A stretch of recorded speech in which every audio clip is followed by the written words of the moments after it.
She needs your help. I think we could easily, I've been thinking of taking an art show down to the Lower Mainland. I've got some plans for that, but that's not for council. That's personal mercenary business for myself. I've totally lost my thoughts. I'm sorry. I'll have to post it on the net. That's okay. Well done to own it. Can I just add a couple quick things there? Yeah, quickly. Paul's right. Last time I checked, arts and culture in a community, in a city or area is third or fourth contributor, or highest contributor to the GDP of the region. So it is super important in our town. Wearing my hat of Jazz Fest, I've been involved in a group, and Paul's also in that group, that is trying to reinstate the Kaslo Summer School of the Arts and Recreation. My goal as being on council and on Jazz Fest was to try to bridge these gaps. I see things like this summer school with different activities happening, but also using our facilities down the bay, music in the park in the summer, these kind of things that council has a lot of say in. We can give free rent that facility, we can help with granting and these sort of things. I think it's something really worth looking into and putting a lot of time into. Thanks. Thank you, Kelly. I think this will be the last question unless somebody wants to rush in behind and form a lineup. Because we are getting close to 9 o'clock. I think that was me. Introduce yourself, please, and then... Hi, I'm Glenn Stewart. I'd like to primarily direct this question to the mayoral candidates. But in light of the last 2 summers that we've had here in BC with the forest fires, they've been the 2 worst on record. So I see one of the threats to our community is that of encroaching fires, like forest fires. And I wonder what you would bring to the table to safeguard our community as best as we can against wildland fires. Very good. So this is for the mayoral candidates. Why don't we start with Pat, and then we'll move to Susan, and then Andy. Thanks. Yeah, I worked for about 5 years for the Forest Service. I had water tankers, fought fires and stuff like that, and I've seen fires go pretty fast. And so then I've been working up on these airplanes up at the airport there, and the thing, they said, we can make this airplane stronger. I said, oh, well, that's a 1/4-inch plate. And they go, no, it's all about weight. They got to get off the ground. So then I started thinking about a helipad, and you don't want to take water out of the lake because you're dealing with fuel and gravity. So I envision a helipad. I envision approaching the Forest Service and getting some assistance with them, and then creating a pad possibly a little bit further west of the airport right now. There's a possibility there for some land that could also be used for medevac. And to me, the thing that puts out fires is water. So that, and also working with community forests, because I think if the village crew takes on some infrastructure projects, we could buy an excavator, and then the community forest could start building some some forest fire trails to protect the town. It gives you access, because I do worry about a Fort McMurray type of fire on the hill west of us. There's only one source of water up there, and I know that if when I was fighting fires, if I went up there, there's nothing you could do. So you got to get water on it, and a helicopter within the first couple hours, I think, is a solution. Thank you, Pat. Susan.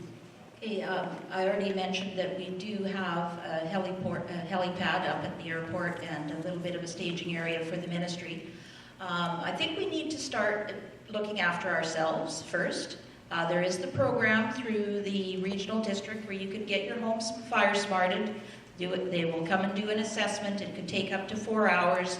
And I had mine done a couple of weeks ago, and Kevin was very informative. I think, even if you can't do everything that they describe, it's a worthwhile project to see where your danger lies. And as far as treatment, there is a new program that's coming out that will provide up to 100% funding for fire treatment. John will probably know lots about that, but and he probably can't say at this point. But I think council has to avail itself of those opportunities and work with partner organizations such as the Community Forest and our local logging companies, because they have the equipment already and they have the expertise, and also work with the regional district. The village had made a resolution to support going to a fire service, fire interface service, which did not end up going through because not enough of the areas supported it, but we are trying to do our part. Most of our danger lies in Area D lands which surround the village, but like I said, we need to, as residents, do our own part as well. Thank you, Andy. Last word for mayoral candidates on this question. Okay, so in my initial letter, I said the fire interface was one of the priorities that I think we need to work on. We need to replace the main line on A Avenue. We need to resolve the pressure problems in Kaslo Heights, because we need to make sure that our water system is functioning in the summer, like we've had the last 2 years, to keep the water pressure up so that if a fire comes, we're able to deal with it. We need to look at where the hazards are in our community in terms of empty lots, empty buildings, because this summer, some of you may have noticed, we had fly ash dropping into this community. In other words, we need to look at a comprehensive plan. We need to work with the director of Area D. We need to work with the Community Forest Society to figure out where the threats are going to come from if a fire breaks out.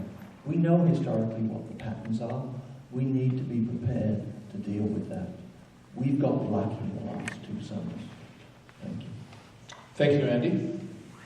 I think there's one more question, maybe 2. But if we have 2, I'm going to ask for shorter responses and maybe fewer responses. I don't want to cut anybody off, but we do want to be done by 9 o'clock. We want some closing statements, so please. All I require is a yes and or no. I like these ones. This is maybe a hockey puck hitting the ice. It was presented to council, according to the Valley Voice, that the land use studies suggested that the campground do not overflow, do not make an overflow into, I guess, Denny Park anymore.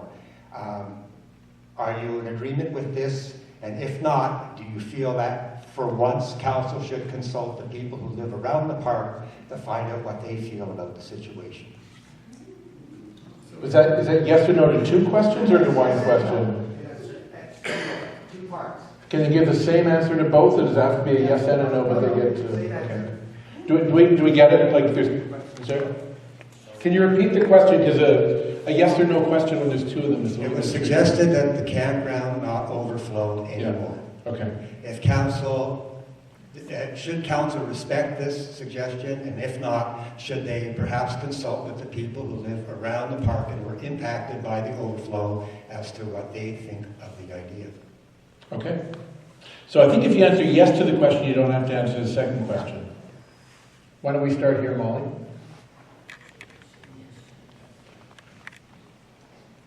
I'd say yes to both. Yes. Yes. Yes. Yes.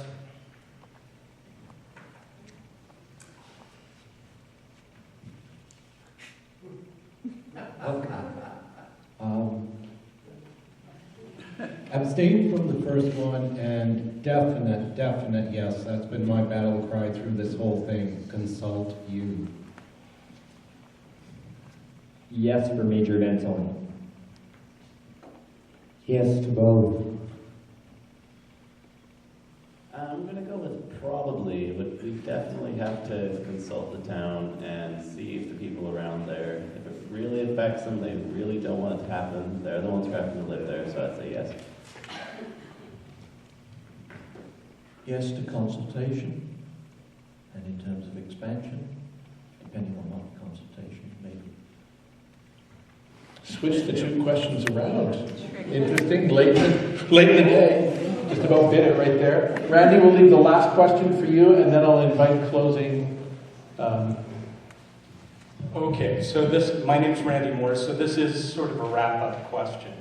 I did a quick scan from the back of the room, and I don't think I'm mistaken in saying, some people of course left, but I think that there were 2 people max in this room tonight below the age of 35. One of them's up there, one of them's sitting over here. Which raises the ongoing challenge across rural BC of, number one, a lack of civic engagement generally, and more importantly, number 2, an almost complete lack of civic engagement amongst our younger citizens. This isn't a trivial problem in small towns like Kaslo because we're graying. We have to renew ourselves.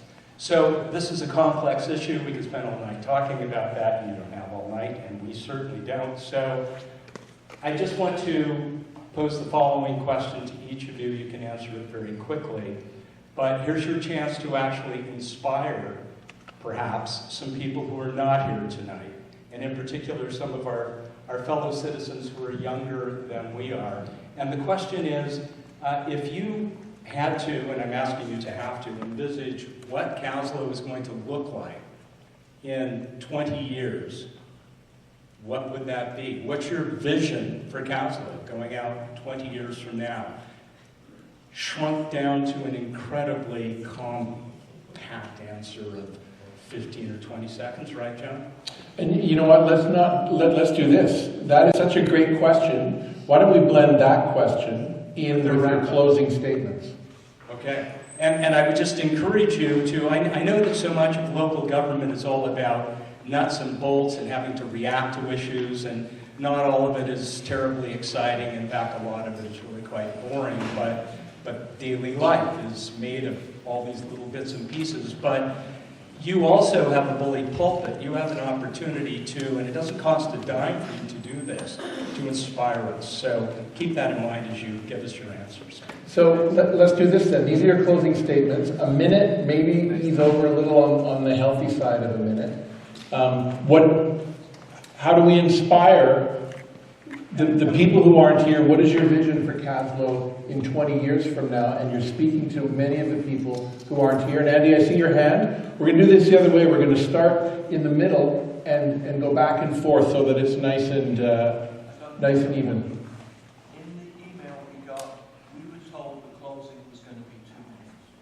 Well, sometimes you got to roll with the time, and I think this is a really good opportunity. We can't give this question justice and give you the time that we need. So I appreciate that, Andy. Why don't we start with Michael, and we'll go back and forth like this and work ourselves to the outside.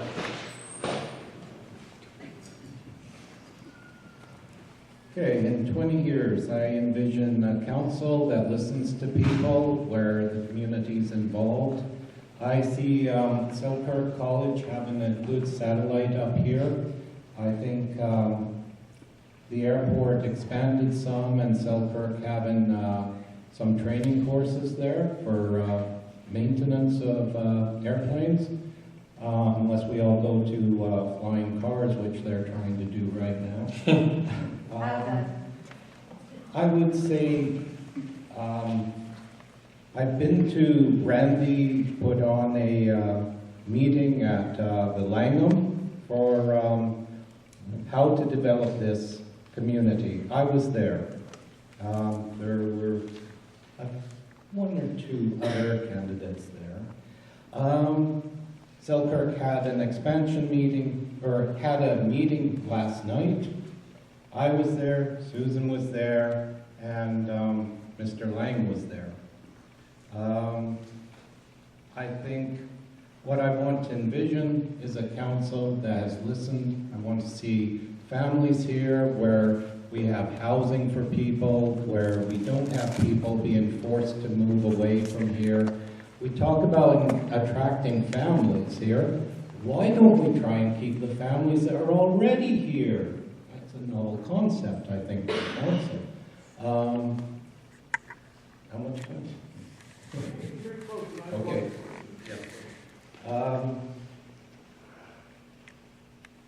I think things like hopefully the sewer will be addressed. We'll have an updated one if we go that route.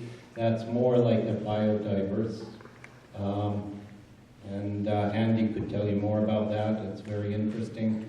I see Kaslo having more people working from home, and I just see the little problems like the marina, the condominiums, all of these things.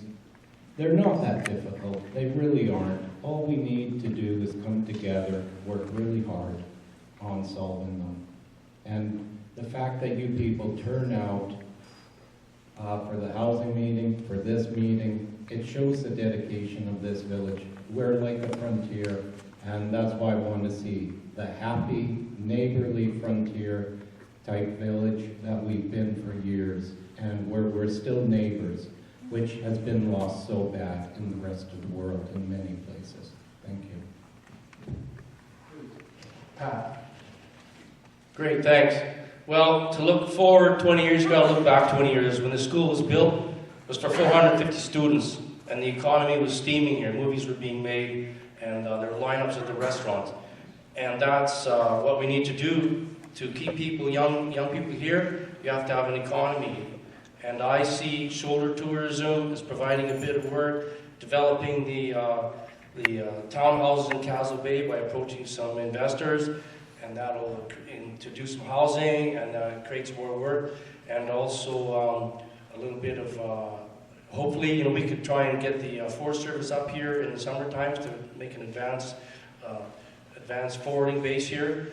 And also, I'd like to point out that one other thing I learned up there is that helicopters and airplanes don't mix because of the rotor wash, and a helicopter could actually flip over an airplane, so it has to be located, I think, further apart. And, I just say there was 14 questions here. They were great, no phones ringing, and I'm glad that I have, I like to offer solutions to problems. Thank you, Pat. Let's go over back to this side of Kelly. Your 20-year vision, and in particular, we can speak to Randy's point about, in all due respect, how old this crowd is and what is missing, the younger people. Yeah, thanks.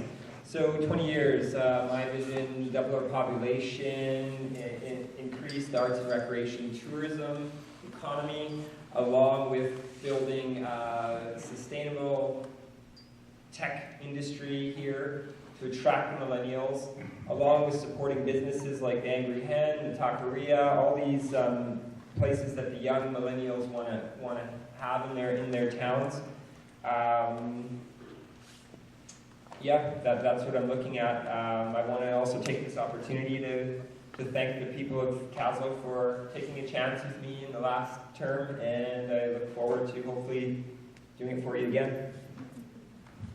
Thank you, Kelly. Susan.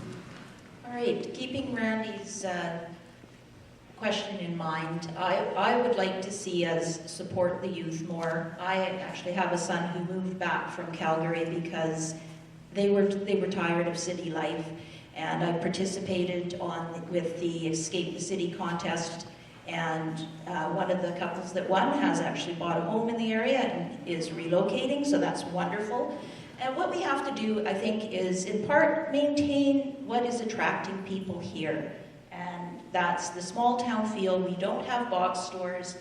We do treat each other like, we're neighbors, and we all look after one another. Sometimes we may disagree. We love to watch the community web and see the exchange, but when push comes to shove, people are there to support other people from Kaslo. And we need to start working on things that will keep young people here, and that is providing opportunities for their children as well, not just our children, but our children's children, because 20 years from now, what are they going to be doing? I think the broadband is going to be a great asset. The jobs that my grandchildren will have aren't the same as what we have now. I think keeping our education system vibrant and keeping Selkirk College in our community is highly important. We don't know what it is we're going to need even 10 years from now, I don't think. But we've just got to be willing to roll with the punches and advance. And don't be afraid to come forward with your ideas to council. Contrary to what you may have been hearing, we are open to different ideas. Write us a letter, and, you know, we'll consider it, ask for a delegation, you know, we would be willing to work with you. And, you know, think of council as a team, but we're not your bosses, that's correct. But you're part of the whole team. Be part of that team. And I would welcome the opportunity to be the leader of the team for the next 4 years. Thank you. Thank you, Susan. John? All right, Mr. Morse. So in 20 years, I envision Kaslo to, well, maybe not double, Kelly, but 50% larger, at least some growth. Excuse me. As far as encouraging the youth here, I haven't finished going through it all, but I believe it was Creston that has started something along the lines of a community fund, whereby the community could support entrepreneurs, new businesses coming into town, take a piece of the action. That way we've got new people coming in, starting it up, employing people, which is going to bring even more people. Just a thought off the top of my head. As far as concluding goes, Mayor Hewitt started it off talking about how some of the decisions are not always going to please all of the people. And that's exactly what I've learned being out talking to people now. I will admit it wasn't over 500, but I've talked to my share. And I've learned that you can't please all of the people all of the time. It's absolutely impossible. What you can't do is ignore the people that you haven't pleased, because you have to be able to stand up in front of them and listen to what they have to say. And you have to listen, not to respond, but to understand. Thank you. Thank you. We'll come back over here. Henry. Oh, let's think outside the box here a little bit. I'd like to, in 20 years, I would like to see whole of Front Street full with businesses, except that nice lawn beside the hotel, because that cannot be built on. And all busy and doing their thing to make money, so obviously we have more people in town then, so that'd be great. I also would like to see that the Campbell building will be utilized and maybe empty lots behind it with some interesting business or whatever it will be down the line. And then we're gonna have to look after our nice bay. We're gonna have from one end of the bay, actually the town does have jurisdiction from the rock in the bay all the way up to the creek. But from the loggers board on, up into the bay, we're gonna have to think about something, because we have to do something about the wharf. It's over 100 years old, it's rotten, there's no way we can band-aid it anymore. So we can do something nice there.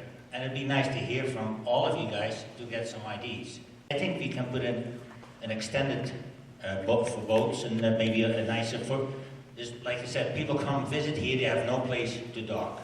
It'd be nice to have some visitor docking, so it will be larger. I envision also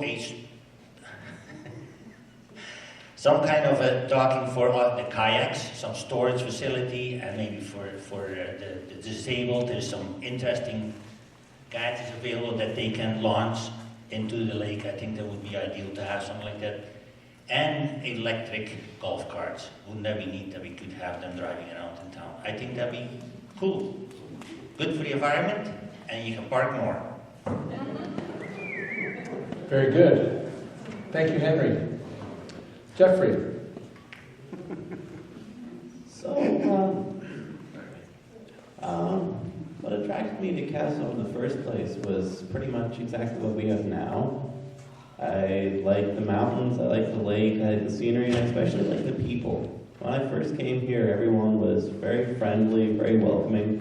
What I'm generally used to from where I was just before here was anytime you're out, everybody's kind of looking at you like you're in their way. So I'm kind of like, what we need to keep here is the attitude of how friendly everyone is. So if we need to attract more people, obviously, because, well, I'll go into that, but we need more people, but we don't want to industrialize Kaslo. We want to keep it in my opinion, a lot of the way it is now. So it does attract the people who like the small town, they like the small town feel, and they like knowing all their neighbors. Thank you. Thank you, Jeffrey. Rob.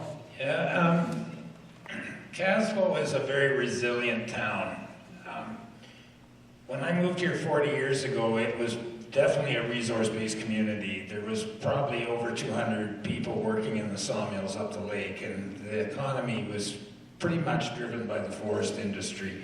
And things were pretty wild and exciting back in those days. But now all the mills are gone, and we've had to transition into something other than a resource-based community, and tourism is obviously the key. And I think we've done a pretty good job of encouraging tourists and with the Moye and all our heritage buildings and everything, and our street light projects and all the good stuff that's happened here in the community. So I have a really optimistic outlook about this community. I don't see it growing a whole lot. You know, it hasn't really changed. The population hasn't changed really much in the last 40 years. I don't think it's going to change a whole bunch in the next 20. But if we can just maintain at the current level, keep the infrastructure up in good shape, I think we'll be in fine shape going down the road. Thank you, Rob. Andy? 20 years, I'll be 88 if I'm still here. And I've really enjoyed talking to the 500 people I've met, and I've heard their wants and needs. So let's look at some of those needs. I want a community where it's financially viable and vibrant, but it has compassion. So that the seniors, the 3 seniors couples that have left this community in the last month, because we don't have assisted living, can live here. I want to know that I won't have to go on another campaign and talk to a single parent who lived in a tent this summer, even though she had a full-time job. So I want to see some housing built for low and middle income people, because that's part of our caring. I've lived here for 31 years with my spouse, and I raised my daughter here. And over those 31 years, 31 people have come into our house and helped us keep that house up. Some of them gave their labor for free and only charged us for the cost of the materials. I want that to continue in this community. We should leave no one behind. And it's up to us to make sure that doesn't happen. We have a poverty rate in this community that's double the provincial and national average. I attended a conference with the minister, all-day conference when I was on UBCM executive, and that's where I discovered the figure that 1 in 4 children in this community live below the poverty line. I want us to start looking at how we can halve the number of children, because children do not succeed and develop if they don't have the right conditions to do it. I love this community. I'd be honored to serve this community. Thank you, Andy. Molly, the final word to you. I think you read my notes, Rob.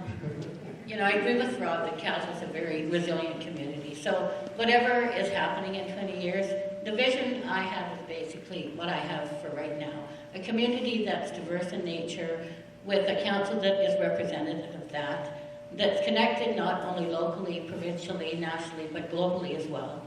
You know, a council that, you know, is open to listening to the public, that we engage the public. If there is a group that is not being represented, we go to that group. We don't wait for them to come to us. I mean, there are lots of people in this community that have great ideas, and, you know, that's always been my thing, is communication and engagement. I really want us to be able to, you know, whatever the issue is, we need to hear from the public, and that's the kind of council, and those are the kind of things that will help us move forward to the future, so that in 20 years, we're still surviving. You know, we're still the kind of community where people care about each other and help each other out and listen to whatever the needs are. Thank you, Molly. And thank you, everybody. Can we have a round of applause for everybody here?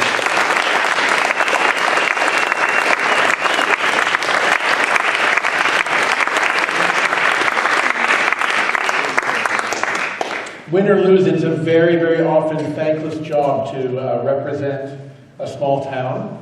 as mayor or council.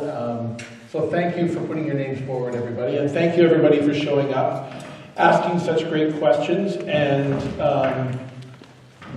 bringing ideas into this room that hopefully informs your decisions. Part of democracy, let's not forget, this goes back to the Greeks. They used to actually help clean up the chairs at all candidates' meetings, which is why we have Olympics and baklava and that sort of stuff. A strong culture of democracy. So thank you, everybody. Drive safe, and thanks once again to everybody here.